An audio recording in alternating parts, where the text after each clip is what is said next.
Hello student MP board class 12th Hindi medium व्यवसायिक अध्ययन में हम भाग बी में पहुंच चुके हैं, ब पे पहुंच चुके हैं। इसके पहले हमारे 8 चैप्टर भाग ए के कंप्लीट हो चुके हैं, जो कि आखिरी चैप्टर था नियंत्रण। चैप्टर नंबर 9 पर हम पहुंच चुके हैं, वित्तीय प्रबंधन। राइट। अब आपसे एक थोड़ी ज़रूरी बात यह है कि देखिए ये चैप्टर काफ़ी बड़ा है, काफ़ी बड़ा है, इसमें बहुत कुछ है। ठीक। बट हम इसको क्वेश्चन बैंक में देखें और इसके क्या कहते हैं ब्लूप्रिंट देखें, इसकी मार्किंग देखें, तो 4 नंबर का एक क्वेश्चन इसमें है। एक सेकेंड, इसमें 4 नंबर का, ये देखिए 4 नंबर का एक क्वेश्चन है और 4 एमसीक्यूज हैं। Right, objective type questions. तो अब इसमें एक डिसीजन लेने वाली बात यह है कि देखिए चैप्टर काफ़ी बड़ा है ना, और 4 नंबर का एक ही क्वेश्चन आएगा, बाकी तो सब एमसीक्यूज आएंगे। एमसीक्यूज तो इस बात पर डिपेंड करते हैं कि आपने चैप्टर को कितना ज़्यादा अच्छे से अंडरस्टूड करा है। बट यदि हम देखें यहाँ पर एमसीक्यूज काफ़ी ज़्यादा दिए हुए हैं। सॉरी, ये नियंत्रण है, हाँ ये एमसीक्यूज अच्छे खासे इन्होंने दिए हुए हैं। राइट। तो इसी से एमसीक्यूज में भी फायदा हो जाएगा, और दूसरे और भी आपके पास में जो बुक्स हैं उसमें भी एमसीक्यूज देख लीजिएगा। मैं सिर्फ ये कहना चाहता हूं कि यदि आप देखें 4 नंबर का एक क्वेश्चन आएगा, और क्वेश्चन बैंक में उसके केवल 5 क्वेश्चन उन्होंने दिए हैं। आपको मैं बता दूं, ये केवल 5 क्वेश्चन पूरे चैप्टर के 20% भी नहीं है, जिसमें से हम ये तो मानते हैं कि कम से कम एक क्वेश्चन, 4 नंबर का एक क्वेश्चन इसमें से आएगा ही, आना ही चाहिए, क्योंकि वो क्वेश्चन बैंक देने का फिर फायदा क्या निकलेगा। और ऑप्शन में जो क्वेश्चन आएगा वो बाकी के 80% में से पूछेंगे, जो कि यहाँ पर नहीं है। समझ में आ रही बात? इन 5 क्वेश्चन को हम 20% माने तो 80 क्वेश्चन कितने हो जाएंगे? तो जरा सोच के देखिए, वो पूरा चैप्टर यदि हम करने जाएंगे तो फायदा नंबर के हिसाब से, मेहनत का जो रिजल्ट मिलना चाहिए वो नहीं मिलेगा। तो मेरा यह मानना है कि हम केवल इसके ये क्वेश्चन करें। ठीक। पूरा जैसे नेक्स्ट चैप्टर भी इसी तरह से, नेक्स्ट चैप्टर में भी यही प्रॉब्लम है ना। आप यदि देखेंगे ये चैप्टर काफ़ी बड़े बड़े हैं, और नंबर का जो अलॉटमेंट है वो, और जो क्वेश्चन बैंक के क्वेश्चन दिए गए हैं उसके अकॉर्डिंग मेरा मानना है कि मैं आपको क्वेश्चन बैंक के क्वेश्चन डिटेल में समझाऊंगा।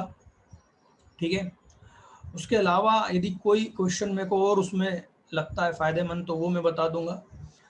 बाकी मुझे नहीं लगता है कि दमदार है ना। तो आपको यदि लगता है तो आप ज़रूर कीजिएगा, है ना। आपको यदि किसी और बुक में लगता है कि और कोई सा अच्छा इंपॉर्टेंट क्वेश्चन है, आप ज़रूर कर लीजिएगा। पर मेरे ख्याल से यहाँ पर एक्सप्लेनेशन के लिए इससे ज़्यादा हम नहीं बात करेंगे। ठीक है। तो चलिए हम आते हैं, हम ये सारे क्वेश्चन कवर करेंगे। हम हमारे चैप्टर पे आते हैं। वित्तीय प्रबंधन का मतलब क्या है साहब? देखो, सिंपल सी बात है। वित्तीय प्रबंधन का मतलब, पहले तो समझो वित्त का मतलब, पैसे का मतलब। मैं मेरे अकाउंट के स्टूडेंट अच्छे से जानते हैं। जब मैं कैश फ्लो स्टेटमेंट, मैंने कहा, पढ़ाया था कैश फ्लो स्टेटमेंट, रोकड़ प्रवाह विवरण, तो मैंने कहा था कि बिजनेस में जो कैश है वो हमारी बॉडी में जिस प्रकार ब्लड होता है, ब्लड बहता रहता है, उसी तरह से बिजनेस में भी पैसे का आना जाना चलता रहना चाहिए, पर्याप्त मात्रा में पैसा होना चाहिए। ठीक। मतलब यदि बिजनेस को जिंदा रखना है तो उसमें पैसे की ज़रूरत है, शरीर को जिंदा रखना है तो उसमें ब्लड, रक्त की ज़रूरत है। बिल्कुल ये सेम चीज़ है। ठीक है। ये देखिए आप यहाँ पर पढ़ सकते हैं, व्यवसाय का जीवन रक्त किसको कहा गया है? वित्त को कहा गया है। ठीक है। अब आता है वित्तीय प्रबंधन क्या साहब? वित्तीय प्रबंधन क्या चीज़ है? तो सिंपल भाषा में हम यदि अपने लैंग्वेज में समझने की कोशिश करें कि भैया आखिर ये क्या है वित्तीय प्रबंधन, तो मैं आपसे सिर्फ इतनी सी कहूँगा बात कि पैसों का सही रूप से उसका इस तरीके से देखिए, बिना वित्त, वित्त मतलब मनी, है ना, बिना वित्त के कोई भी व्यवसाय नहीं जिंदा रह सकता। व्यवसाय चालू करने व्यवसाय को चलाने में पैसों की आवश्यकता होती है। तो पैसों को की व्यवस्था करना, जिसको हम हमारी लोकल लैंग्वेज में क्या बोलते हैं, जुगाड़, है ना। तो पैसों की व्यवस्था करना और उसका सदुपयोग करना ताकि बिजनेस को मैक्सिमम प्रॉफिट हो सके, यही वित्तीय प्रबंधन है। बच्चे नॉर्मल बच्चे ऐसे सोचते हैं कि यार पैसों की व्यवस्था क्या है भाई, व्यक्ति वही बिजनेस करेगा जिसके पास पैसा होगा। जरूरी नहीं है कि वही व्यक्ति बिजनेस करे जिसके पास पैसा हो। यही तो बिजनेस की खासियत है, जो आप जानते हैं और जो वास्तव में है। बिजनेस बाहर से पैसा लेके बिजनेस किया जा सकता है, यही तो वित्तीय प्रबंधन बता रहा है। जरूरी नहीं है कि खुद का ही पैसा इतना झोंक दिया जाए, ठीक है। तो वित्तीय प्रबंधन का सिंपल सा मतलब है पैसों की व्यवस्था करना, ठीक। और पैसों की व्यवस्था करने में यह देखना कि कहीं ज्यादा रिस्क तो नहीं ले रहे, है ना। और उन पैसों का सही तरीके से व्यवस्थित ढंग से उनका सदुपयोग करना वित्तीय प्रबंधन है। अब हमारे संबंध में, मतलब सिंपल सी भाषा में, ठीक है, पढ़ के देखते हैं। वित्त प्रबंधन दो शब्दों से मिलकर बना है, वित्त तथा प्रबंध, है ना। वित्त का आशय वित्तीय का आशय है वित्त संबंधित, और प्रबंध का आशय है किसी कार्य को कुशल व्यवस्था करने से है। मतलब आप जानते, देखो प्रबंधन का मतलब है सही ढंग से सबसे बेस्ट तरीके से किसी कार्य को करना प्रबंधन है, ठीक। और वित्त का मतलब क्या है, पैसा, राइट। अन्य शब्दों में वित्त प्रबंधन से आशय, यहां से ध्यान से सुनना, आवश्यक वित्तीय साधनों की व्यवस्था, मतलब पैसे की, ठीक। आवश्यक है ना, आवश्यक पर ध्यान देना, एवं उसका समुचित उपयोग, मतलब उसका सही तरीके से उपयोग, तथा अर्जित आय, जो कमाया गया है पैसा, उसका प्रबंधन।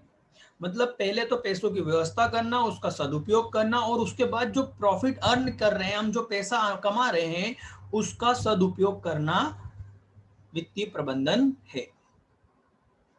इसके अंतर्गत उपक्रम की वित्तीय आवश्यकताएं क्या होगी, मतलब यह पहले से ही जानना कि हमारे बिजनेस में कितना पैसों की आवश्यकता होगी। वित्त किन किन स्रोतों से प्राप्त होगा, ये पैसा कहां से आएगा, तथा वित्तीय साधनों का कुशलतम उपयोग किस प्रकार किया जाए, मतलब उनका सबसे बेस्ट तरीके से यूज कैसे किया जाए, इसका निर्धारण किया जाता है, ठीक है। अब मैं आपको एक छोटा सा एग्जांपल लेके बताना चाहता हूं, क्योंकि वो एग्जांपल कई बार हमारे काम आएगा, ठीक है।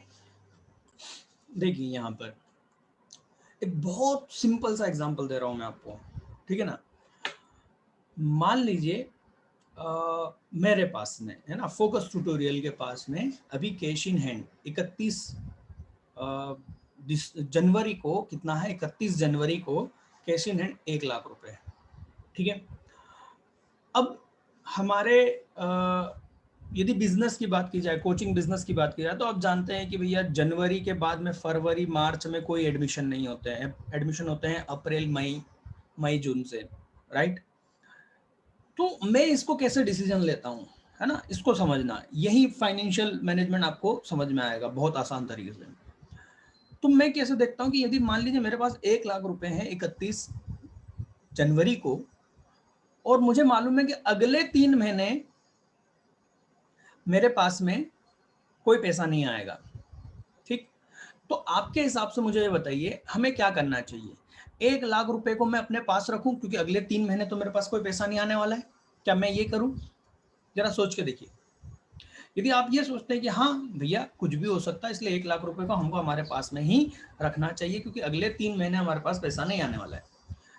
जो लोगों का दिमाग नौकरी वाला है, जॉब के बारे में सोचने वाला, वो व्यक्ति यही कहेगा कि सर, क्योंकि नौकरी में क्या होता है ना, व्यक्ति को एक फिक्स अमाउंट की रिक्वायरमेंट होती है, नौकरी जो करता है हर महीने भैया पैसा मिल जाए हम सुखी। अब मैं आपको बताता हूं जब मैं इसका फैसला कैसे लेता हूं, ठीक है। देखिए मैं क्या करूंगा, मैं एक अनुमान लगाऊंगा कि नेक्स्ट 3 मंथ हमारे कोचिंग का एक्सपेंसेस कितना है। तो मान लीजिए कि मैं 10,000 रुपये महीना मानता हूँ कि 10,000 रुपये महीना मेरे कोचिंग का एक्सपेंसेस है। मान लीजिए, वैसे इससे ज़्यादा है, एक अनुमान लगा रहा हूँ, है ना, एक एग्जाम्पल दे रहा हूँ, ठीक है। तो 3 महीने के कितने हो गए? 30,000। मैंने सोचा कि और भी कुछ ऐसा हो सकता है, इसलिए मैंने एक्स्ट्रा में 5,000 और ऊपर रख लिए, सेफ स्टाइल में चलने के लिए, कि भैया कोई भी दिक्कत ना आए पैसों से रिलेटेड। तो इतने मुझे 35,000 रुपए की जरूरत है, और है मेरे पास कितने? 1 लाख, राइट। तो मेरे पास में कितने ज्यादा हैं? 65,000 रुपये मेरे पास हैं, जो मैं कहीं और लगा सकता हूँ। बात को समझो बेटा, बहुत आसान है। मैं क्या कर सकता हूँ कि 3 महीने के लिए इन 65,000 को अपने पास में अपने सीने से लगा के रखने के बजाय मैं इसको बैंक में रख सकता हूँ, इसकी एफडी करवा सकता हूँ 3 महीने की। अब जरा सोचिए, यदि ये 65,000 पर मुझे 1,000 भी ब्याज मिल जाता है, मैं तो सिंपल सी बात कर रहा हूँ, 1,000 भी ब्याज मिल जाता है 3 महीने का, तो क्या मैंने इस 1 लाख को 1,01,000 में ना बदल दिया? समझो बात को। सिर्फ पैसा कमाना ही, कितना आप मेहनत पसीना कमा के लाते हो, ये ही जरूरी नहीं है।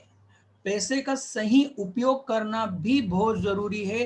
पैसे से पैसा बनता है। जिस व्यक्ति को यह ज्ञान है कि पैसे से पैसा बनता है, वो व्यक्ति बहुत कम इनकम में भी अच्छी लाइफ जी सकता है। बस तरीका सही होना चाहिए। इसी को हम क्या बोलते हैं? Financial management. तो हर बिजनेस में फाइनेंशियल मैनेजमेंट की जरूरत होती है। कम से कम पैसों में ज्यादा से ज्यादा प्रॉफिट अर्न करने की कैपेसिटी, और अपने पैसे का सदुपयोग करना, सही उपयोग करना, फाइनेंशियल मैनेजमेंट है, राइट।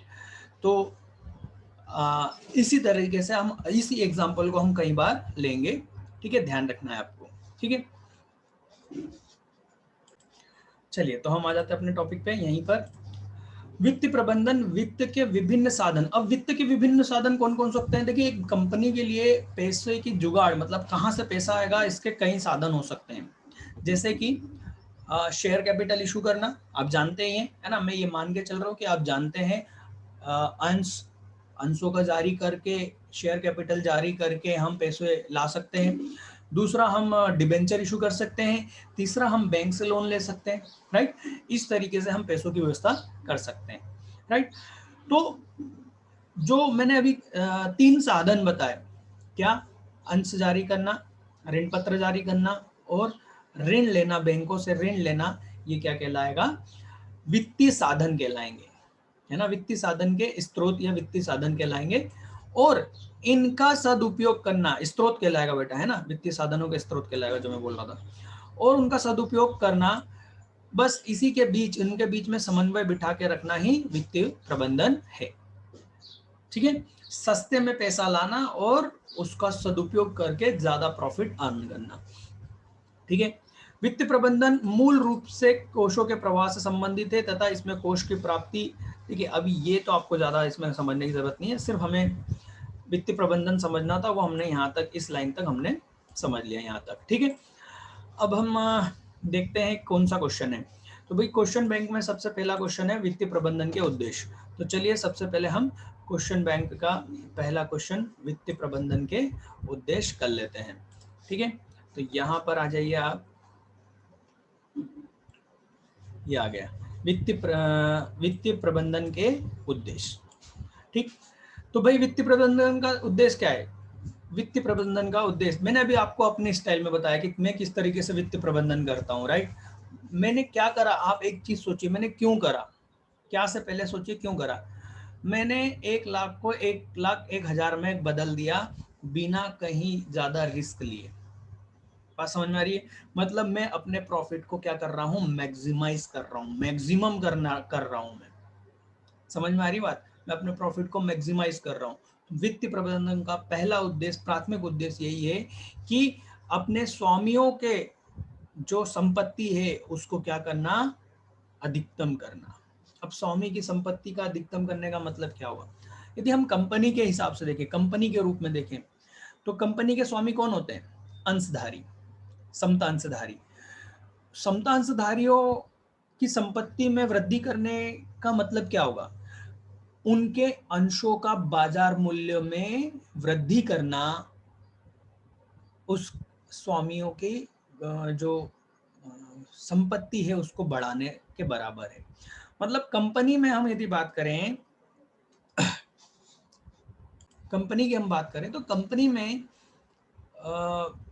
स्वामियों की संपत्ति को वृद्धि करने का मतलब होगा उनके समता अंशों के बाजार मूल्य में वृद्धि होना चाहिए।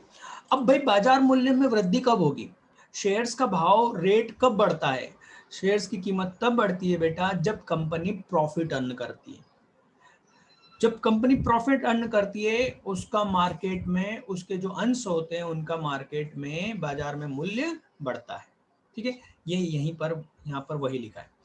वित्तीय प्रबंधन का मूलभूत मूलभूत मतलब प्राथमिक उद्देश्य व्यवसाय के स्वामियों का अधिकतम हित करना, उनके हित के बारे में सोचना, जिसका अर्थ है समता अंशों के बाजार मूल्य में वृद्धि करना। अन्य शब्दों में हम कह सकते हैं कि वित्तीय प्रबंधन का उद्देश्य अंशधारियों की संपदा मतलब उनकी संपत्ति वेल्थ है ना को अधिकतम करना है। ठीक है, इस शब्दों में इन शब्दों में दो विचारधाराएं प्रचलन में हैं। जरा यहाँ देखते हैं क्या है। पहला है कि संपदा को अधिकतम करना। ठीक, संपदा मतलब वेल्थ, वेल्थ मतलब संपत्ति एक तरह से। वित्त प्रबंधन का उद्देश्य उन सभी निर्णयों को लेना है जो अंशधारी की संपदा को अधिकतम करे। मतलब क्लियर है यार, आपको समझ में आ गया है ना? वित्त प्रबंधन का मतलब क्या है? वो क्या करेगा? वो इस प्रकार के निर्णय लेगा जिससे कि अंशधारियों की संपदा में वृद्धि हो। संपदा को अधिकतम करने का अभिप्राय अंशधारियों द्वारा व्यवसाय में नियोजित पूंजी, जिसको हम कैपिटल बोलते हैं, में वृद्धि करना है। ठीक, अब नियोजित पूंजी में वृद्धि का सूचक अंशों के बाजार मूल्य से होता है। मतलब सीधी सी बात है, कैपिटल ऑटोमेटिक बढ़े में कैपिटल में वृद्धि हम किस प्रकार देखते हैं? हम देखते हैं कि यदि अंशों का बाजार मूल्य बढ़ता है इसका मतलब विनियोजित पूंजी में भी वृद्धि हो रही है। ठीक, यदि अंशों में बाजार मूल्य में वृद्धि होती है तो कहा जाएगा कि अंशधारियों की विनियोजित पूंजी अर्थात संपदा में वृद्धि हो रही है। ठीक, ये बाकी का नीचे लिखने की जरूरत नहीं है आपको। ठीक है, ये नहीं लिखना। फिर इसके बाद ये सब छोड़ दीजिएगा, है ना, कोई जरूरत नहीं है। फिर ये लाभों को अधिकतम करना। ठीक, इस विचारधारा के अनुसार लाभ अर्जित करना प्रत्येक व्यवसाय का प्राथमिक उद्देश्य है। देखिए, मैंने भी जो अपना एग्जांपल दिया कि 1 लाख आया, 1 लाख को मैंने बिना किसी समस्या के अपना काम भी चला लिया 3 महीने का और उसको बढ़ा भी लिया, है ना? तो ये वही है ना, लाभ को अधिकतम करना। दूसरा शब्दों में लाभ को अधिकतम करने के करके ही व्यवसाय के स्वामियों को अधिकतम हित किया जा सकता है। ठीक, मतलब एक तो हो गई विचारधारा कि आप बाजार मूल्य में वृद्धि करवाओ, और दूसरा क्या हो गया कि लाभों को बढ़ाओगे तो ऑटोमेटिकली बाजार मूल्य में वृद्धि होगी। ठीक, लाभों को अधिकतम करने के पक्ष में तर्क कैसे होगा?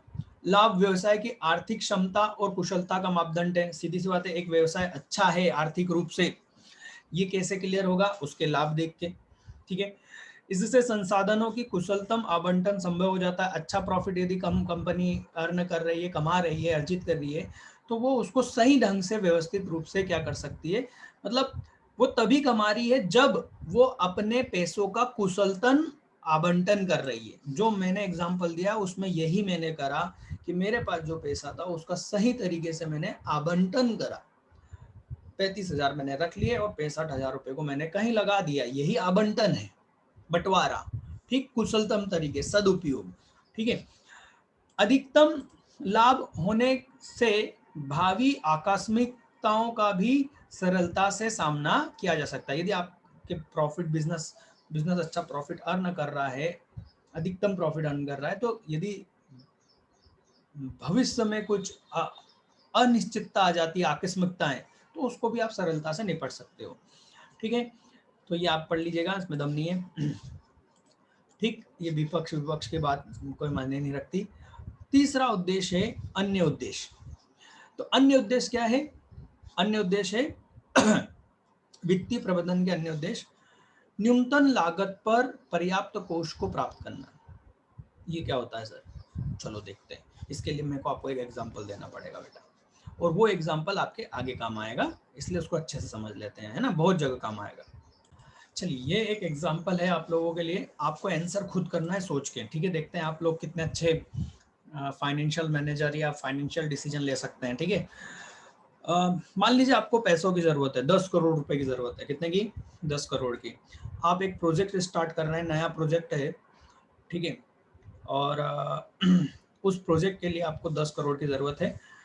आपका प्रोजेक्ट चालू होने में, मतलब पैसे की जुगाड़ होने के बाद, लगभग चालू होने में 5 साल लगेंगे। 5 साल बाद बिजनेस कमाना चालू करेगा, प्रॉफिट अर्न करना चालू करेगा। अब आपके पास में 3 ऑप्शन है ना, संसाधन, ठीक है, स्रोत, वित्तीय संसाधन के स्रोत। 3 स्रोत हैं कि आप या तो क्या करें, शेयर कैपिटल जारी कर दें, है ना, जैसे कि अंश, है ना, समता अंश या प्रेफरेंस, पूर्वाधिकार अंश जारी कर दें। ठीक भाई, समता अंश जारी करने में क्या है, इसमें रिस्क? तो साहब रिस्क कुछ नहीं है। क्यों? क्योंकि इंटरेस्ट जीरो। भाई मेरे को बताओ, क्या कोई इंटरेस्ट देना पड़ता है इक्विटी शेयर्स को? नहीं। प्रॉफिट हुआ तो देंगे, नहीं तो नहीं देंगे। तो सबसे सेफ है नो रिस्क, है ना। इंटरेस्ट का कोई रिस्क नहीं है, इंटरेस्ट देने का कोई टेंशन नहीं है। भाई प्रॉफिट होगा तो देंगे, नहीं तो नहीं देंगे। ठीक, बस कीमत इसकी इसकी लागत जो होगी वो क्या होगी? सिर्फ ये कि जो शेयर जारी करने के जो खर्चे किए जाते हैं, भाई विज्ञापन दिया जाएगा, है ना, अभिगोपन किया जाएगा, मतलब ब्रोकर को बीच में रखा जाएगा, उसका कमीशन, वो खर्चे होंगे, राइट। बाकी इंटरेस्ट का कोई खर्चा नहीं भैया, जब प्रॉफिट होगा तब मिलता जाएगा, खत्म बात। लौटाने का टेंशन नहीं है ना। तो नो रिस्क, ज्यादा रिस्क नहीं है इसमें, ठीक है।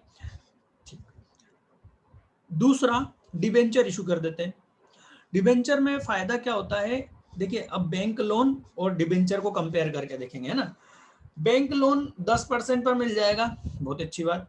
और डिबेंचर हम यदि जारी करेंगे तो हमको 12% पर जारी करना पड़ेगा। मतलब हम 10 करोड़ यदि लेंगे तो 12% हमको इंटरेस्ट उस पर देना है साल का, और यदि लोन लेंगे तो 10%, ठीक है। और रिस्क क्या है? रिस्क ये है कि डिबेंचर में हमको केवल, जैसे मान लीजिए हमने 10 साल के लिए जारी करे डिबेंचर, तो हमको 10 साल तक, अगले 10 साल तक केवल डिबेंचर पे 12% क्या देना है, ब्याज देना है। सिर्फ इसी की रिस्क है, सिर्फ ब्याज के अमाउंट की रिस्क होगी, ठीक। जबकि बैंक लोन में, बैंक लोन यदि आप लेंगे तो केवल आपको 10% ही इंटरेस्ट देना है, बट रिस्क होगी इंटरेस्ट के साथ में प्रिंसिपल अमाउंट, प्रिंसिपल आप जानते हो ना, मूलधन, मूलधन की रिस्क होगी। मतलब आपको हर साल, देखो इंस्टॉलमेंट में क्या होता है, इंस्टॉलमेंट 2 चीज होती है, प्रिंसिपल मतलब मूलधन प्लस ब्याज, ये दोनों मिलकर क्या बनती है, किस्तें बनती है बैंक के लोन की, ठीक। तो बैंक लोन यदि 10% पर लेंगे तो आपको हर साल क्या करना पड़ेगा, ब्याज के साथ साथ मूलधन का भी भुगतान करना होगा। अब आप वीडियो को रोक लो आराम से, कोई दिक्कत नहीं है, और सोचो कि क्या इसमें से आप कौन से तरीके पर जाएंगे। आप क्या करेंगे? आप बैंक से लोन लेना पसंद करेंगे, डिबेंचर इशू करेंगे, या इक्विटी शेयर इशू करेंगे? ठीक है, आप सोचिए, और आपका जो आंसर था वो कमेंट में लिख दीजिएगा, चाहे गलत है, और सही है तो बहुत अच्छी बात है। मैं तो चाहता हूं कि मेरे स्टूडेंट इतने समझदार हों, है ना। पर सोचिए जरा, ठीक है। मैं मानता हूं आप लोगों ने सोच लिया, मैं आपको आंसर बता रहा हूं। सबसे बेस्ट होगा डिवेंचर इशू करना। अब आप सोचोगे सर, कुछ बच्चों ने कहा होगा शेयर इशू करना, क्यों? क्योंकि इसमें तो कोई टेंशन ही नहीं है, प्रॉफिट होगा तो देंगे, नहीं तो नहीं देंगे, no risk no tension, right. बेटा, सबसे खतरनाक अंश जारी करना है, शेयर इशू करना है, सबसे ज्यादा खतरनाक। कैसे सर? देखो बेटा, आप इंटरेस्ट के टेंशन से मुक्त होना चाहते हो, पर आप ये नहीं जानते हो आप अपने नए पार्टनर तैयार कर रहे हो। भाई आप बिजनेस के एक मालिक हो, आप जिंदगी भर के लिए कई लोगों को अपना पार्टनर बनाने वाले हो शेयर जारी करके। आप जिंदगी भर, आपका मान लीजिए आपका एक ए बिजनेस है जिससे आप प्रॉफिट ऑलरेडी अर्न कर रहे हो। अब आप प्रोजेक्ट बी के लिए 10 करोड़ की व्यवस्था कर रहे थे। अब प्रोजेक्ट बी के लिए जो आपने शेयर्स जारी करे, उन शेयर्स का जो मालिक जो नए मार्केट में लोग आएंगे वो उसके उस शेयर के मालिक हो जाएंगे। तो वो सिर्फ उस शेयर के मालिक नहीं होंगे, वो केवल बी प्रोजेक्ट के मालिक नहीं होंगे, वो आपके ए प्रोजेक्ट के भी मालिक बन जाएंगे। अब आपको अपने ए प्रोजेक्ट से भी जो प्रॉफिट कमा रहे हैं वो भी उनके साथ में क्या करना पड़ेगा, शेयर करना पड़ेगा, बांटना पड़ेगा। तो आपने कितना गलत डिसीजन लिया यदि आप शेयर इशू कर रहे हैं। तो दूसरा, इससे आपका कंपनी पर पकड़ कमजोर हो जाएगी। पहले मान लीजिए आपके 51% शेयर थे, अब क्या हो जाएंगे, क्योंकि नंबर ऑफ शेयर्स बढ़ जाएंगे तो आपके जो शेयर्स हैं उसका परसेंटेज क्या हो जाएगा, घट जाएगा। उसका परसेंटेज घट गया तो क्या होगा, आप कंपनी के हो सकता है कि आप मालिक ना रहो, मतलब मालिक तो रहेंगे पर कंट्रोल में नहीं रहे। तो ये तो बहुत ज्यादा रिस्क वाला काम है, समझे। दूसरा, डिबेंचर और इसमें कंपेयर करते हैं, भाई ये तो करना ही नहीं, ये तो बहुत कम चांसेस हो तब ये करना चाहिए, नहीं तो नहीं करना चाहिए, क्या, शेयर जारी करना। अब हम इन दोनों के बारे में सोचते हैं। भाई मैंने आपको कहा था कि प्रोजेक्ट में 5 साल तक क्या होगा, कोई कमाई नहीं होगी। 5 साल तो उसको बनाने में, उस प्रोजेक्ट को स्टार्ट करने में टाइम लगेगा। तो भाई 5 साल तक, अगले 5 साल तक आप इंटरेस्ट और प्रिंसिपल का अमाउंट लाओगे कहां से। तो सबसे सेफ क्या है कि हम डिबेंचर इशू कर दें, तो अगले 10 साल तक हमको क्या देना है, केवल परसेंट किसका क्या देना है, इंटरेस्ट जारी करना, इंटरेस्ट ही देना है। और 5 साल बाद जब हमारी इनकम होने लग जाएगी तो हम बाकी का जो प्रिंसिपल अमाउंट है, मूलधन, उसको बचा कर रखेंगे और अगले 5 साल मतलब टोटल 10 साल में उसका पेमेंट एक साथ कर देंगे। सबसे बेस्ट तरीका होगा बेटा डिबेंचर जारी करना। इस केस में जो मैंने बताया, केस पर डिपेंड करेगा क्या साधन है। हर बार ये नहीं कहा जा सकता, हर बार ये नहीं कहा जा सकता कि यही बेस्ट डिसीजन होगा। यदि हमें बहुत छोटे समय के लिए पैसा चाहिए, हमें हमारा प्रोजेक्ट ऐसा है कि जैसे ही पैसा मिला कि 2-3 महीने के अंदर हम पैसा कमाना चालू कर देंगे, तब हमें बैंक लोन लेना चाहिए। समझ में आ रही बात। तो किस तरीके का प्रोजेक्ट है, हमें पैसे की रिक्वायरमेंट किस तरीके की है, शॉर्ट टर्म या लॉन्ग टर्म, उसमें उससे रिलेटेड जो पैसा हम जिस चीज के लिए यूज कर रहे हैं उसका उपयोग हम कहाँ करने वाले हैं, उसमें रिस्क कितनी है, इन सारी बातों के हिसाब से इस डिसीजन लिया जाएगा। यदि बिजनेस में बहुत ज्यादा रिस्क है, कुछ भी हो सकता है, तो हम शेयर जारी करेंगे। समझ में आ रही बात, ताकि हमें सिर्फ, समझ में आया ना, हम ये जारी कर देंगे भैया प्रॉफिट हुआ तो तुम भी कमाना, मैं भी कमाऊंगा, नहीं हुआ तो तुम भी घर, मैं भी घर। समझ में आई बात। तो इस तरीके से डिसीजन लेना, इसको बोलेंगे स्रोत, है ना, वित्त के स्रोत के कहाँ से पैसा आए। ठीक, और जहां से जो वित्त का स्रोत होता है बेटा, उसके साथ में क्या जुड़ी होती है, रिस्क जुड़ी होती है, जोखिम, वित्तीय जोखिम जुड़ा होता है। ये जो लिख रखे है ना रिस्क, रिस्क मतलब वित्तीय जोखिम जुड़ी होती है। जैसा स्रोत वैसी उसकी जोखिम उसके साथ होती है। तो हमें हमें जब पैसों की जुगाड़ करनी होती है ना, उसकी व्यवस्था करनी होती है वित्त की, तो हम उसके स्रोत के मूल्यांकन करते हैं कि भैया कौन सा बेस्ट रहेगा। क्यों ऐसा मूल्यांकन करते हैं, क्योंकि उनके साथ में वित्तीय जोखिम, ये उस पैसे को चुकाने की या उससे हमारे बिजनेस में क्या फर्क पड़ेगा, उसकी जोखिम जुड़ी होती है। और उस जोखिम को हमको ध्यान में रख के ये डिसीजन लेना होता है कि हम कौन से स्रोत से पैसों की उगाही करें, कहाँ से पैसा लाएं। ठीक, अब मान लीजिए एक बिजनेस शुरू में स्टार्ट ही हो रहा है, पहले कुछ नहीं था, अब हम कोई बिजनेस चालू कर रहे हैं, कोई कंपनी लेके आए हैं। तो भैया अब आपको उसमें भी सोचना पड़ेगा कि मान लीजिए आपको 100 करोड़ की जरूरत है, तो आप एक काम करो, 60 करोड़ तक आप शेयर इशू करें। ठीक, 30 करोड़ के आप डिबेंचर इशू करो और 10 करोड़ का आप बैंक लोन लो। इस तरीके से व्यवस्था करना, इसको हम बोलते हैं अलग अलग परसेंटेज में अलग अलग जगह से पैसा लेके आना। पूरा 100 करोड़ के हम समतांश जारी नहीं करेंगे, पूरे 100 करोड़ का हम डिबेंचर इशू नहीं कर सकते। तो हमें क्या करना चाहिए, अलग अलग जगह से अलग अलग चीजें लेके आना। इसको बोलते हैं पूंजी का कैपिटल स्ट्रक्चर। अब हिंदी में थोड़ा सा मैं भूल रहा हूँ क्या है, आएगा देख लेंगे, है ना। कैपिटल स्ट्रक्चर बोलते हैं, मतलब कितना कहाँ से पैसा, ठीक है, क्योंकि हर चीज के साथ में अपनी अपनी रिस्क जुड़ी हुई है। ठीक, चलिए, तो ये ध्यान रखना, आप पूरे इस चैप्टर में हम इन 2 एग्जाम्पल पर ही आगे पढ़ेंगे, ठीक है। देखिए, तो अब हमने ये जो सेंटेंस है न्यूनतम लागत, तो हमने देखा, देखो पैसों की जो हम जुगाड़ करते हैं ना, तो व्यवस्था करते हैं बेटा, उनके साथ में 2 चीजें जुड़ी होती है, एक तो लागत, दूसरा जोखिम, ठीक है ना। जैसे कि हमने देखा था डिबेंचर के साथ में उसकी लागत कितनी थी, 12%, जबकि बैंक से लोन लेने की लागत कितनी थी, 10%। और वहीं जब हम शेयर जारी करेंगे तो उसकी लागत कितनी है, 0%, राइट। इनको जारी करने के खर्चे अलग से हैं, वो नहीं जोड़ रहे अपन, वो अलग से हैं। तो लागत के साथ साथ हमें रिस्क को भी देखना होता है, और हम चाहेंगे कि हम जो पैसों की व्यवस्था करें वो कम से कम लागत पे हो और कम से कम रिस्क पर। यही वित्तीय नियोजन है, वित्तीय प्रबंधन है, ठीक है। न्यूनतम लागत पर पर्याप्त कोष को प्राप्त करना, मतलब जितना हमें पैसों की जरूरत है वो पैसों की व्यवस्था करना, वो भी कैसे, न्यूनतम लागत पर, एवं इसकी नियमित पूर्ति बनाए रखना, और ये पैसा पर्याप्त रूप से हमारे व्यवसाय में आता रहे, इसको ध्यान रखना, पूर्ति बनाए रखना, ठीक है। इसके बाद में कोषों को सुरक्षा को सुनिश्चित करना, मतलब वो उनका पैसों का सही उपयोग से संबंधित है ये अगला पॉइंट। सुरक्षित मतलब चोरी हो जाना या ऐसा नुकसान नहीं होना चाहिए, राइट।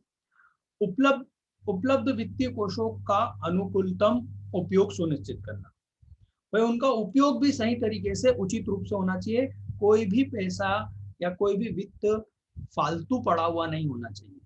जैसे कि हमारा पहला वाला एग्जांपल कि 1 लाख रुपए हैं, 35,000 की जरूरत है, 65,000 रुपए हमारे पास में क्या है, कैसे थे बेटा, अनुपयोगी थे, ऐसा पैसा नहीं होना चाहिए हमारे पास।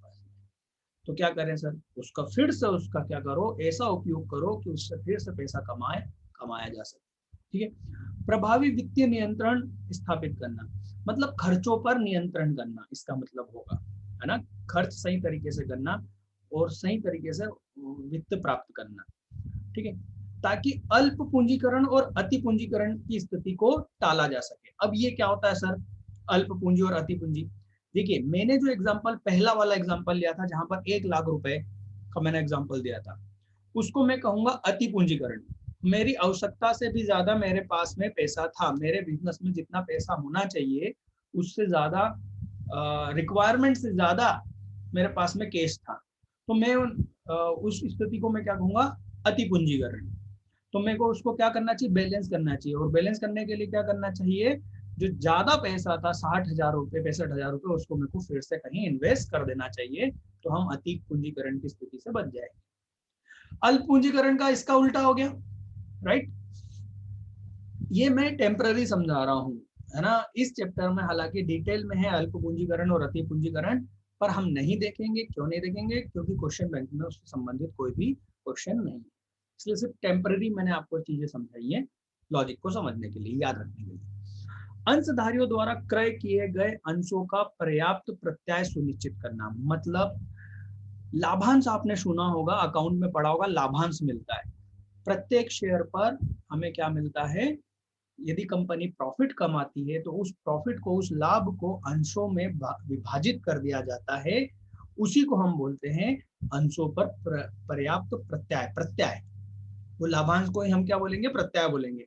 तो अंशों पर पर्याप्त प्रत्याय सुनिश्चित करना, पर्याप्त का मतलब क्या हुआ, अरे भाई मार्केट में मान लो एक व्यक्ति 1 लाख रुपए जमा करके उस पर 10% का इंटरेस्ट कमा रहा है, और आपकी कंपनी कितना पैसा दे रही है, आपकी कंपनी प्रॉफिट 6% ही दे पा रही है, तो कोई व्यक्ति आपके शेयर क्यों खरीदेगा, वो बैंक में एफडी करवा देगा ना, वहां तो 10% मिल रहा है। समझ में आ रही बात, तो ये ध्यान रखना जरूरी है ना। तो निष्कर्ष ये है कि अधिकतम लाभ कमाना व्यवसाय का उद्देश्य नहीं हो सकता, उचित अथवा संतोषजनक लाभ कमाना ही वित्तीय प्रबंधन का उद्देश्य हो सकता है। ये मत लिखना, है ना, ये मत लिखना आपने, ठीक है। चलिए, तो ये हो गया वित्तीय प्रबंधन के उद्देश्य। ठीक, वित्तीय प्रबंधन के उद्देश्य के बाद भैया कौन सा क्वेश्चन है हमारे पास? हमारे पास में है स्थायी पूंजी प्राप्त करने के मुख्य स्रोत। चलिए, तो हम पहले इस क्वेश्चन को देख लेते हैं। ये वित्तीय निर्णय ये सब करने की जरूरत नहीं है, ठीक है। आप आ जाइए, हाँ यहाँ पर पहले आ जाइए। पूंजी, पूंजी ढांचा, देखिए मैंने एग्जांपल समझाते कहा था कैपिटल स्ट्रक्चर, ये शब्द मैंने इंग्लिश में कहा था, हिंदी में है पूंजी ढांचा। पूंजी ढांचा या कैपिटल स्ट्रक्चर क्या होता है, जो मैंने वो एग्जांपल समझाया था कि भैया शेयर कैपिटल कितनी जारी करेंगे, डिबेंचर कितने जारी करेंगे और लोन कितना लेंगे, किस स्रोत से कितना पैसा लिया जाए ताकि हमारी रिस्क भी कम से कम रहे और लागत भी न्यूनतम रहे। इस सबसे बेस्ट सिलेक्शन को ही सही पूंजीगत ढांचा कहेंगे, ठीक है। पूंजी ढांचे को पूंजी संरचना भी कहते हैं, ये ध्यान रखना रे बाबा, है ना। सर ये तो क्वेश्चन में नहीं है बैंक में या इसमें इससे संबंधित, फिर आप क्यों समझा रहे हो? क्योंकि जो क्वेश्चन दिए हैं उनको समझाने के लिए मुझे ये समझाना होगा, है ना। पूंजी संरचना भी कहते हैं। पूंजी, पूंजी ढांचे से आशय दीर्घकालीन वित्त के विभिन्न साधनों के पारस्परिक अनुपात से है। समझना क्या लिखा है, दीर्घकालीन वित्त, मैंने जो एग्जांपल लिया था वो क्या था, 10 करोड़ की जरूरत है, बड़े अमाउंट की बात नहीं हो रही है, कितने समय के लिए चाहिए था, 10 साल के लिए चाहिए था, 5 साल के लिए चाहिए था, ये क्या होगा, दीर्घकालीन वित्त, ठीक है। के विभिन्न साधन, अब उसके विभिन्न साधन कौन कौन से थे भाई, डिवेंचर इशू कर सकते हैं, लोन ले सकते हैं या शेयर जारी कर सकते हैं। के पारस्परिक अनुपात, मतलब मैंने जो बताया कि मान लो हमको 100 करोड़ की जरूरत है, तो हम क्या करेंगे, 60 करोड़ का हम क्या कर देंगे, शेयर जारी करेंगे, 30 करोड़ के हम डिवेंचर जारी करेंगे, 10 करोड़ का हम बैंक लेंगे, बैंक लोन लेंगे। तो ये क्या होगा, अनुपात हो गया ना, 60 60 30 10% का क्या हो गया, 6-3-1, 6-3-1 का क्या हो जाएगा, अनुपात हो जाएगा। पारस्परिक, पारस्परिक मतलब उनका आपस में अनुपात, है ना। शेयर 6 डिबेंचर 3 और क्या बोलते हैं, लोन 1, तो ये उनका अनुपात हो गया, ठीक है।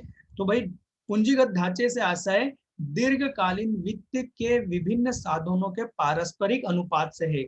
उनको हमने जो लंबे समय के लिए जो पैसा लेके आए हैं वो किस स्रोत से कितना लेके आए हैं, उसी को हम पारस्परिक अनुपात कहेंगे। पूंजी ढांचे में विभिन्न साधनों से पूंजी इस प्रकार एकत्रित की जाती है कि न्यूनतम लागत पर व्यवसाय की आवश्यकताओं को पूरा किया जा सके। बात समझ में आ रही है?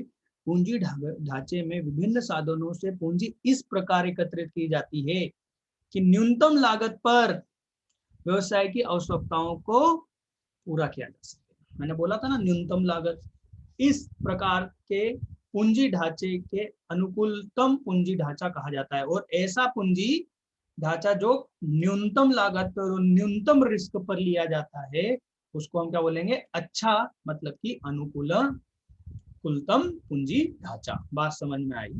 ठीक, चलिए तो बस इतना ज्यादा, थोड़ा इतना जानना जरूरी था। ये देखिए यहाँ पर एक एग्जांपल दिया हुआ है ना, कि दीर्घकालीन पूंजी स्रोत का प्रतिशत।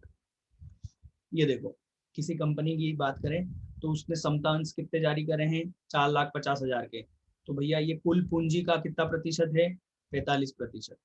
और दीर्घकालीन पूंजी मतलब, देखो कुल पूंजी का मतलब क्या हुआ बेटा, कुल पूंजी का मतलब हुआ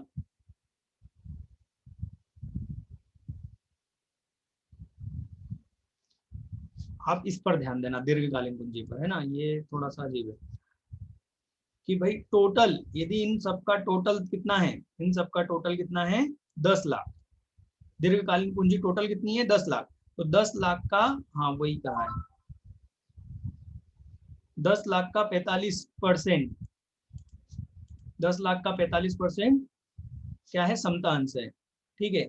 और 22.50% कितना है, पूर्वाधिकार अंश है।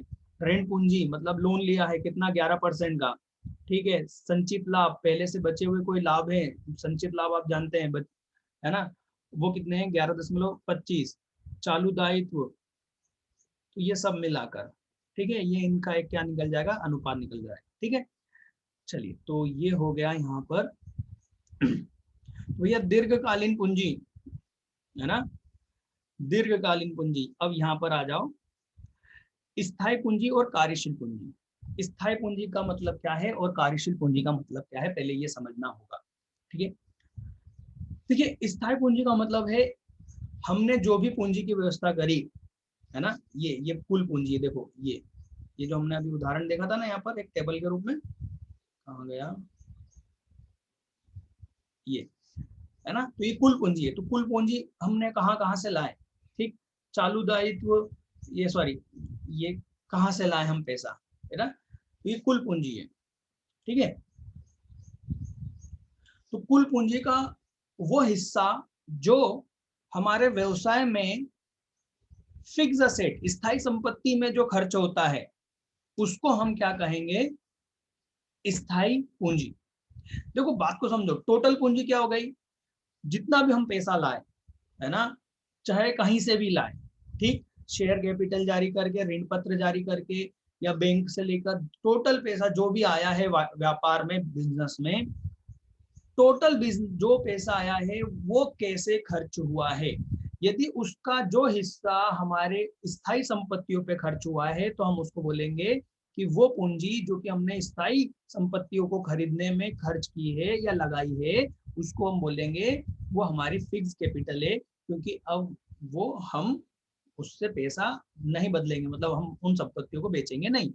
और बाकी जो करंट असेट में जो हमने पैसा लगाया है, चालू संपत्ति में जो हमने पैसा लगाया है, उस पैसे को, उस वित्त को, उस पूंजी को कार्यशील पूंजी कहेंगे।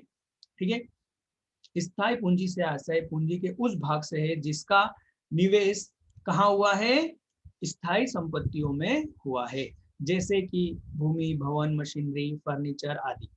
ठीक, इन संपत्तियों को क्रय करने का उद्देश्य इसका विक्रय करना नहीं होता, अपितु लंबे समय तक इनसे आय अर्जित करना होता है। इसे अचल पूंजी भी कहते हैं, ये ध्यान रखना, इसे अचल पूंजी भी कहते हैं, स्थायी पूंजी भी कहते हैं। ठीक, तो अब बात आ रही है, अब इसके साथ में अपन कार्यशील पूंजी भी समझ लेते हैं, है ना, फिर अपन देखेंगे। तो पहले कार्यशील पूंजी पर आ जाओ।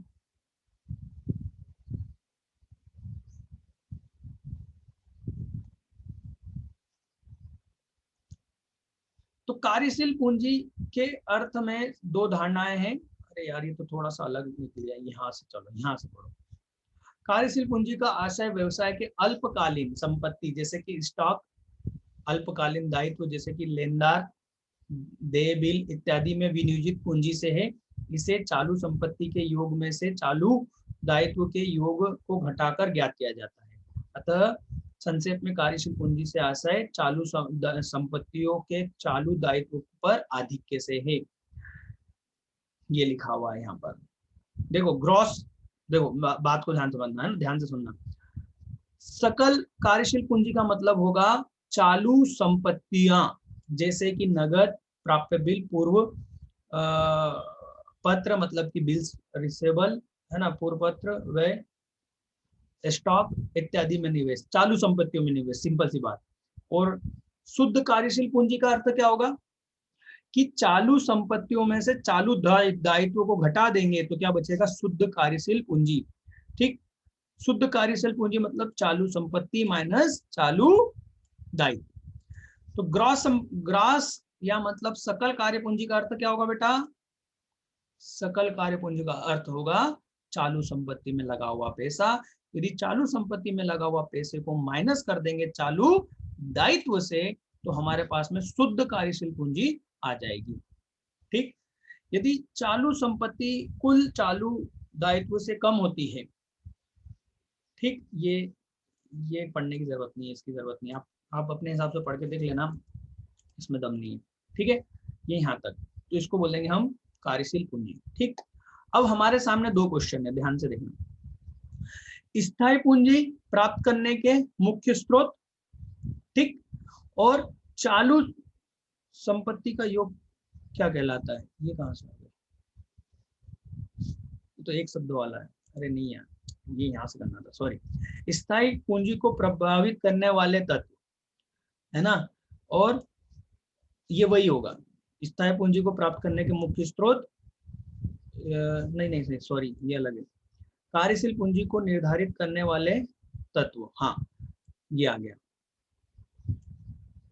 और स्थायी पूंजी के स्रोत, ये रहा स्थायी पूंजी के स्रोत, ठीक।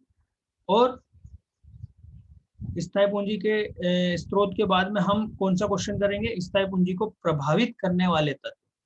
मतलब हमारी स्थायी पूंजी कितनी हो, वो कैसे डिसीजन लेंगे, वो सारी बातें कार्यशील पूंजी के को निर्धारित करने वाले तत्व। मतलब ये चार क्वेश्चन यदि आप देखेंगे तो ये इसी से संबंधित है। किससे? स्थायी पूंजी, कार्यशील पूंजी, स्थायी पूंजी, कार्यशील पूंजी, चारों क्वेश्चन उसी से संबंधित है। ठीक है, तो चलिए कंप्लीट करते हैं इनको। हम सबसे पहले देखेंगे भाई स्थायी पूंजी के स्रोत। ठीक है,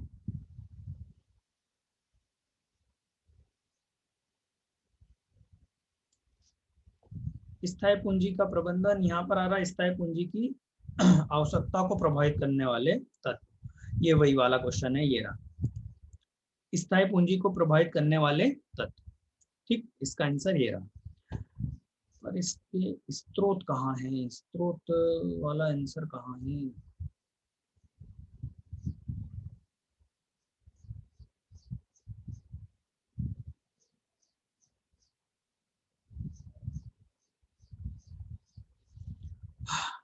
इस नोट्स में नहीं है।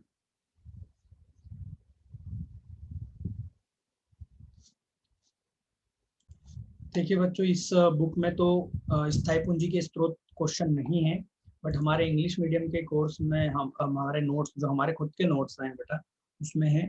तो मैं आपको समझा देता हूँ, इसका हिंदी ट्रांसलेशन में करके PDF बना लूँगा। जिसको भी ज़रूरत है मुझे व्हाट्सअप करे, है ना, इस नंबर पे, ठीक।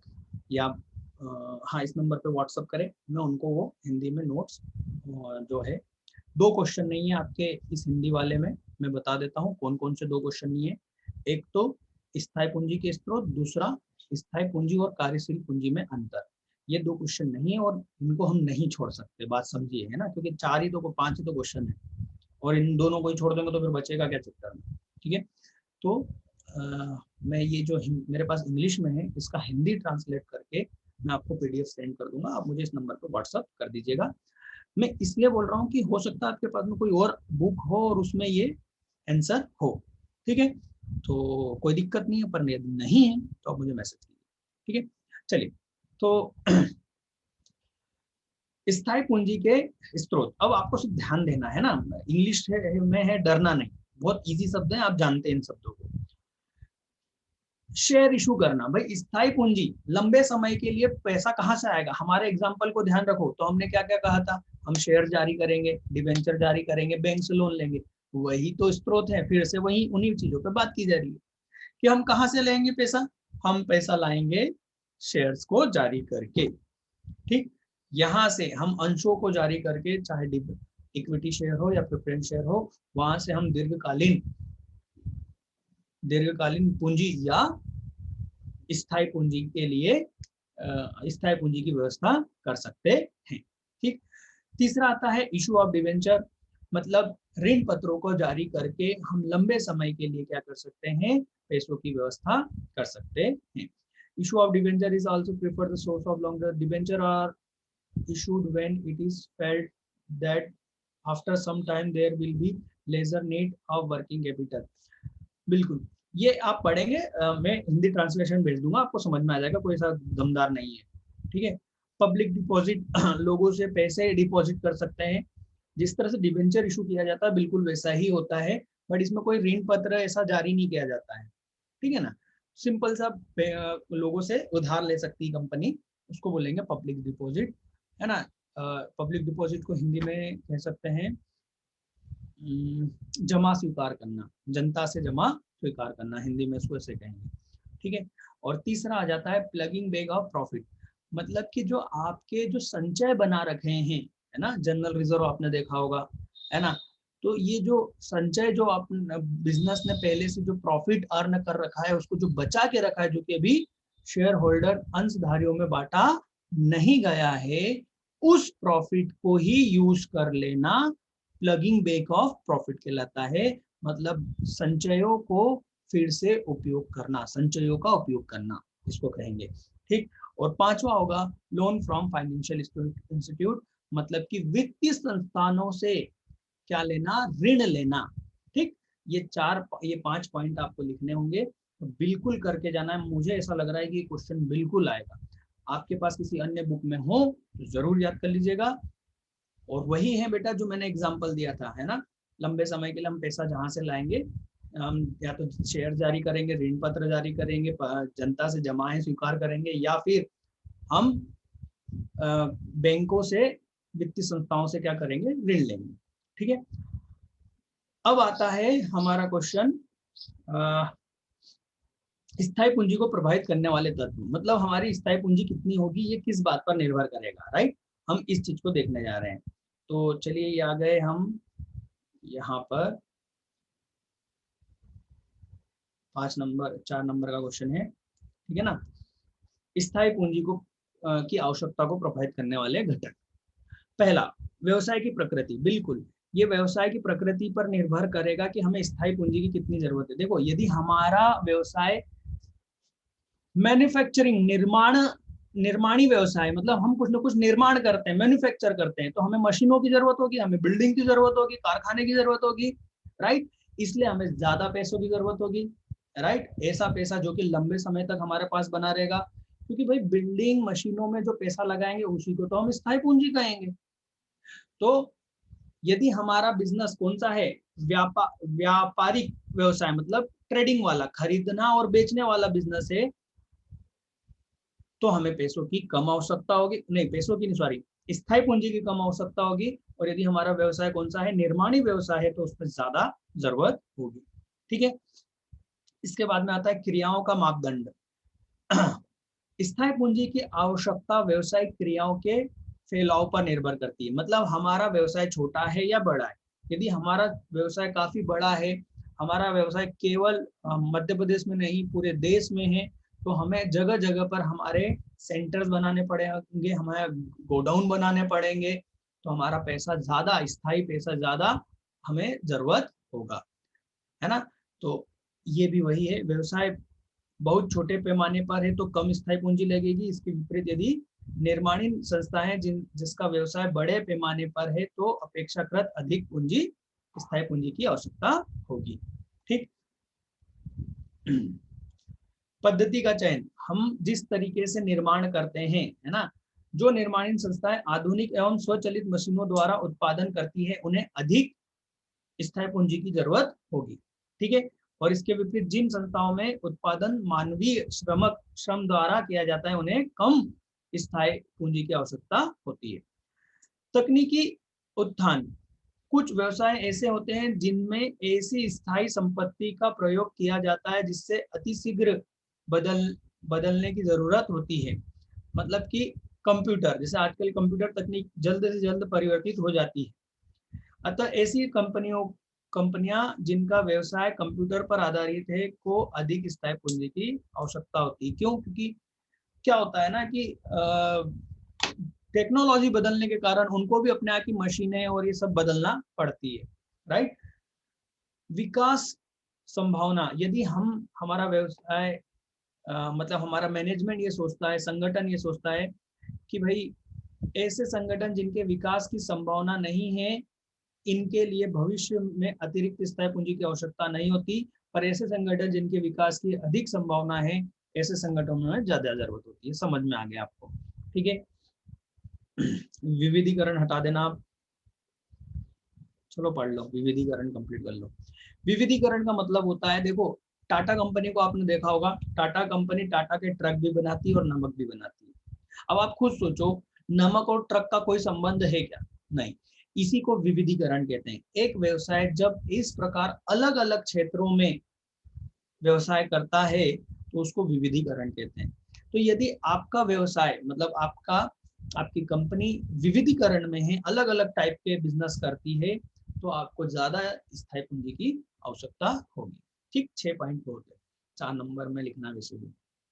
ठीक है, अब आपका जो क्वेश्चन है ये हो गया। अब आपका क्वेश्चन बनता है कार्यशील पूंजी को निर्धारित करने वाले तत्व। ठीक है, तो चलिए कार्यशील पूंजी को निर्धारित करने वाले तत्व देख लेते हैं। ये हम आ गए कार्यशील पूंजी पर, यहाँ आ गए कार्यशील पूंजी का महत्व। ठीक है, ये आ चुके हम। तो इसके भी वही सारे वो हैं घटक, प्रभावित करने वाले घटक तत्व, जैसे कि व्यवसाय की प्रकृति। ठीक, कार्यशील पूंजी की आवश्यकता व्यवसाय की प्रकृति पर निर्भर करती है। व्यवसाय की प्रकृति प्राय दो प्रकार की होती है। निर्माणी व्यवसाय में कच्चे माल को तैयार करने में, परिवर्तित करने में अधिक समय लगता है। इस कारण कच्चे माल, अर्धनिर्मित माल व तैयार माल सभी के स्टॉक में धन लंबे समय तक विनियोजित रहता है।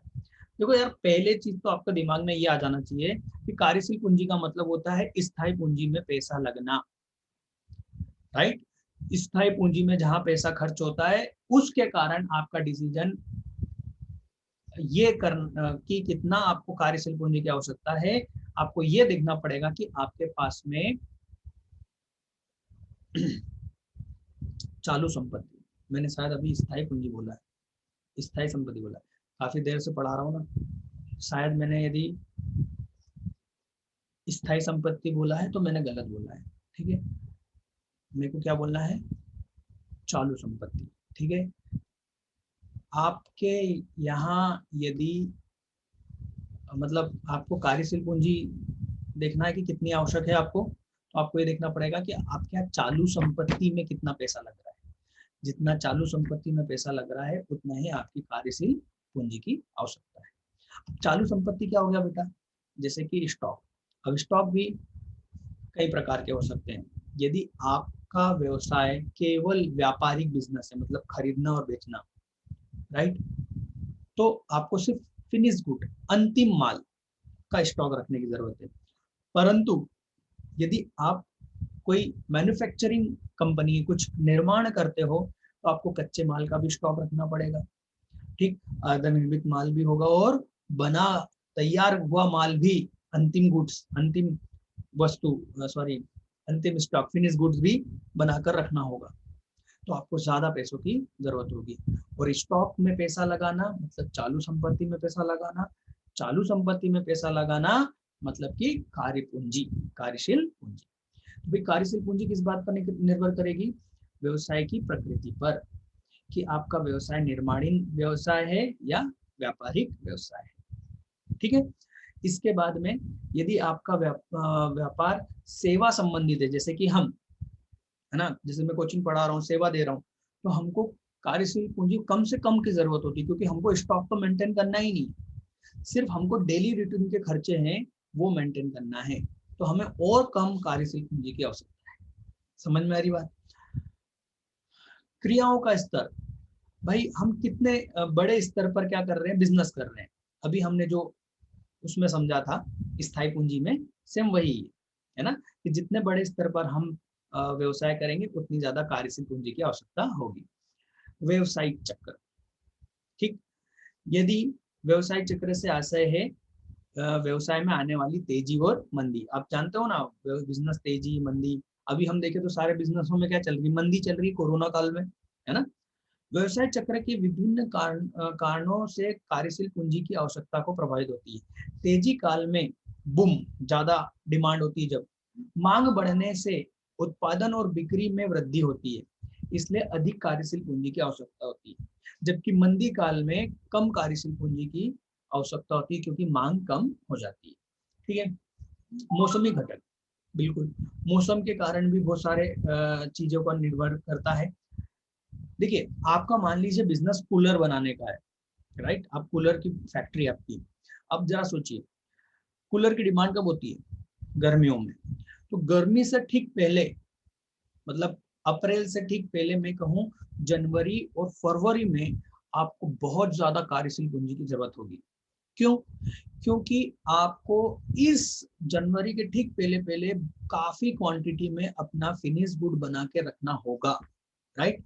और क्योंकि फिनिश गुड बना के रखना है, बिकेगा नहीं है वो, इसलिए आपको गर्मी के ठीक पहले पहले काफी ज्यादा क्या करना पड़ेगी, सीजन मौसम आने के पहले पहले आपको काफी ज्यादा क्या करना पड़ेगा, स्टॉक रखना पड़ेगा, आपको कार्यशील पूंजी की आवश्यकता होगी। और जैसे ही सीजन स्टार्ट होगा तो सीजन स्टार्ट होने के बाद मिड में जब आप पहुंचोगे, मध्य में आपकी कार्यशील पूंजी की आवश्यकता कम होने लगेगी, क्योंकि आपको अब पैसा आने लगेगा। बात समझ में आ रही है? और अब आपको ज्यादा मैन्युफैक्चरिंग करने की जरूरत नहीं है, क्योंकि अब नेक्स्ट जो आप और उत्पादन करोगे वो कब करोगे, अगले सीजन के पहले। बाकी बीच में आपको कार्यशील पूंजी की आवश्यकता कम रहेगी। आप इसको पढ़ के देखिएगा, ठीक है, मैंने समझा दिया। उत्पादन चक्र, यदि आपका जो आपके यहाँ जो प्रोडक्ट बन रहा है, उत्पाद जो बन रहा है, उसमें लंबा समय लगता है, अधिक समय लगता है, राइट, तो आपको अधिक कार्यशील पूंजी की आवश्यकता होगी, ठीक है। और इसका उल्टा, ठीक है, उधार उपलब्ध कराना। देखिए, क्रेडिट अलाउड और उधार सुविधा की प्राप्ति। उधार उपलब्ध कराना मतलब उधार बेचना। जब हम उधार बेचते हैं और हम हमारे जो डेटर को, है ना, डेटर जिससे हमको पैसा लेना है, जिसको हमने उधार बेचा है, उसको हम जितना समय देंगे उतने समय पर भी निर्भर करेगा। मान लीजिए आपका बिजनेस, एक व्यक्ति को जब आप उधार देते हो तो आप उसको 30 दिन का समय देते हो, ठीक, कि 30 दिन में आपसे पैसा, आप हमको पैसा लौटा देना, ठीक। और एक बिजनेस जो है अपने क्रेता को, उधार खरीदने वाले को 60 दिन का समय देता है। तो जो व्यवसाय 60 दिन का समय देता है उसको ज्यादा कार्यशील पूंजी की आवश्यकता होगी बजाय 30 दिन वाले से। क्यों? क्योंकि उसका पैसा ज्यादा कहाँ फंस रहा है, डेटर पे फंस रहा है। डेटर पे फंस रहा है मतलब चालू संपत्ति में फंस रहा है, और चालू संपत्ति में जो पैसा लगता है उसको हम क्या बोलते हैं, कार्यशील पूंजी, ठीक है।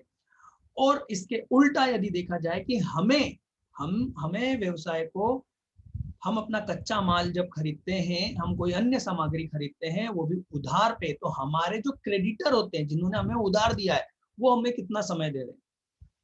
यदि वो हमें ज्यादा से ज्यादा समय देंगे तो हमें कार्यशील पूंजी कम रखनी पड़ेगी, पर यदि वो हमें कम समय देंगे तो हमें कार्यशील पूंजी अधिक रखनी होगी, ठीक है।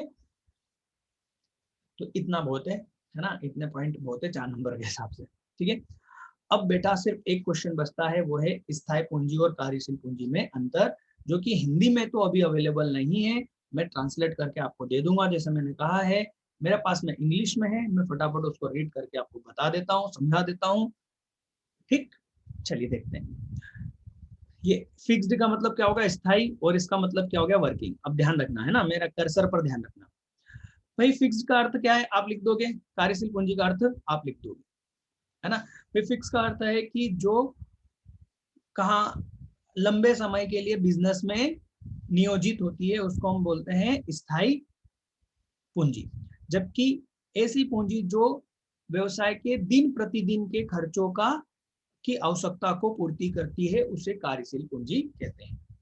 समय, भाई लंबे समय के लिए ये पैसा लगता है, स्थायी पूंजी। जबकि वर्किंग मतलब कि कार्यशील पूंजी कैसी होती है, छोटे समय के लिए दीर्घ अल्पकालीन आवश्यकता होती है, ठीक। पर्पस, उद्देश्य, उद्देश्य क्या है भाई, यहाँ पर उद्देश्य है फिक्स असेट को खरीदना, मतलब स्थायी संपत्ति को खरीदना। जबकि यहाँ पर कार्यशील पूंजी का उद्देश्य है करंट असेट, मतलब कि चालू संपत्ति, और चालू संपत्ति को खरीदना तथा चालू दायित्व का भुगतान करने से संबंधित है। भाई हम लॉन्ग स्थायी पूंजी को और किस नाम से जानते हैं, दीर्घकालीन पूंजी के नाम से भी जानते हैं। जबकि वर्किंग कैपिटल मतलब कि कार्यशील पूंजी को हम अल्पकालीन पूंजी के नाम से भी जानते हैं। लिक्विडिटी मतलब तरलता, तरलता का मतलब क्या हुआ कि कितना कैश के रूप में होता है, तो हम कहेंगे जो स्थायी पूंजी होती है वो कैश के रूप में नहीं होती या बहुत कम तरल होती है, क्योंकि हम उसको बेचना नहीं चाहते। जबकि कार्यशील पूंजी अधिक तरल होती है, ठीक है। सोर्स मतलब कि स्रोत, तो भैया हमने देखा था, हमको यदि लंबे समय के लिए जो पैसा चाहिए तो हम वो कहाँ से लाएंगे, हम या तो शेयर जारी करेंगे, डिबेंचर जारी करेंगे, या बैंक को लोन, सॉरी बैंक से लोन लेंगे। जबकि यदि हमें कार्यशील पूंजी की आवश्यकता होगी तो वो कहाँ से आएगा, कैश क्रेडिट, है ना, साख उधार, बैंक से छोटा समय के लिए उधार लेना, बैंक ओवरड्राफ्ट याद होगा आपको, है ना, अधिविकर्ष, बैंक अधिविकर्ष। तो बैंक अधिविकर्ष और बैंकों से छोटे समय के लिए जो लोन लिया जाता है वो कार्यशील पूंजी के लिए लिया जाएगा। ठीक है, तो ये हो गया भाई साहब आपके अंतर। और यहाँ पर हम हमारा चैप्टर कौन सा कंप्लीट कर चुके हैं, वित्तीय प्रबंधन कंप्लीट कर चुके हैं क्वेश्चन बैंक के अनुसार। ठीक है, इसके अलावा आपको यदि कोई आपके पास में और अन्य बुक हो और उसमें कुछ अन्य इंपॉर्टेंट क्वेश्चन आपको दिखते हैं तो आप जरूर कीजिएगा, है ना। चलिए मिलते हैं अब नए चैप्टर में, चैप्टर नंबर, अध्याय नंबर 10 में। ठीक, इसके लिए इतना ही।